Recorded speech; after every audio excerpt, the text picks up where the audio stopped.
Good morning, everyone. Darius Dale here to present our macro minute for Thursday, December 9th, 2021. Starting with markets, we have stocks down, commodities down, crypto down, dollar up, global bond yields down this morning. Big movers, Bitcoin, Ethereum, nat gas, all down 2 to 3%. On the economic front, we had the Brazil Central Bank. It hiked its benchmark Selic rate another 150 basis points to 9.25% amid data confirming a deepening slowdown in consumer spending. So clearly, they're obviously focused on inflation.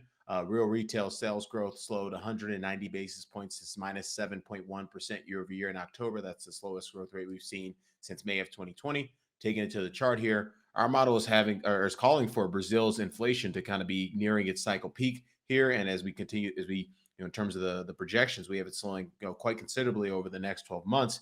And so there's, Brazil's central bank's been hiking interest rates since March of this year from 2% all the way to 9.25% on the Selic. So we're clearly expecting them to pause and eventually kind of reverse a lot of that tightening as we progress throughout 2022. This may be one of the places investors can hide in as it relates to being off cycle with respect to its growth and inflation dynamics, and more importantly, its monetary policy dynamics. Clearly, we have the Fed and other central banks moving towards tightening. Brazil's already been there, and they can actually take a break.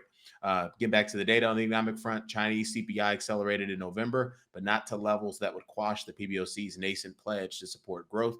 Meanwhile, the PPI data were marginally confirming of our past peak supply chain disruptions thing.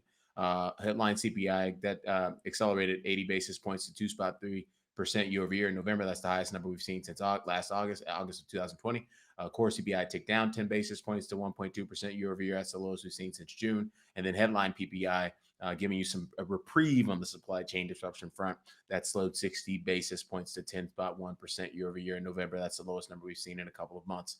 With respect to today's probable range setups, got an overbought signal in the Shanghai Composite, oversold signal in the 10-year JGB yield, 10-year Swiss yield, 10-year gilt yield. Bullish FAM's S&P 500 has 2.7% downside versus 3.9% upside. Bearish FAM's WTI minus 16% downside versus 4% upside. Bullish FAM's Bloomberg Dollar Index minus 0.2% downside versus 1.5% upside.